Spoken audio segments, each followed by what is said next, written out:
Throughout history, punishment wasn't just about justice. It was about fear, about shame, about turning a human being into something less than human. And some punishments were so dirty, so degrading, they remain etched in the darkest corners of history. In ancient Persia, one method was called scaphism. The victim was trapped between wooden shells, force-fed milk and honey until their stomach burst, their body smeared with sweetness, not for comfort, but for insects. Flies, maggots, and mosquitoes swarmed. Day by day, the body became both prison and feast. Death came slowly, rotting, crawling, suffocating in filth. The Romans, masters of order, law, and cruelty. For them, execution didn't always mean swords. Sometimes it meant the sewers, the cloaca maxima, the city's veins of waste.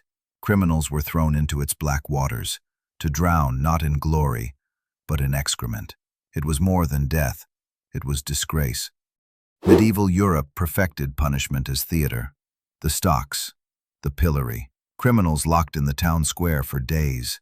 But the real punishment came from the crowd. Spit, rotting food, mud, human waste, all hurled at their faces. By the end, they weren't just prisoners. They were living statues of shame. In Imperial China, punishment meant the kang, a massive wooden collar locked around the neck. It stopped them from eating, from moving, from even wiping their own bodies. Days passed. They soiled themselves in public. The people watched. The shame grew heavier than the wood. Europe again. The ducking stool. Women accused of gossip, of witchcraft, of disobedience, strapped to chairs, lowered into rivers, sometimes clean, sometimes sewage, dragged up choking, coughing, filth, lowered again. Sometimes they survived, sometimes they didn't. In the New World, punishment burned differently. Tar and feathering.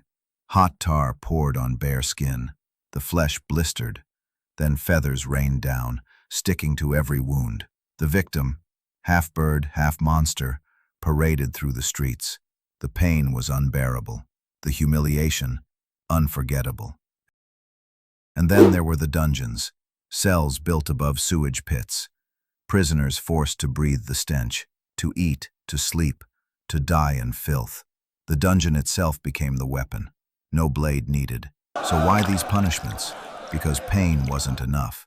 It had to be public. It had to be dirty. It had to strip dignity from flesh, to kill not just the body, but the honor. History remembers kings and wars, but in the shadows, these punishments linger, whispered, forgotten, ignored. They tell us a truth, that cruelty is never just about control. It is about spectacle. It is about shame. And every time we look away, we make it easier for it to return.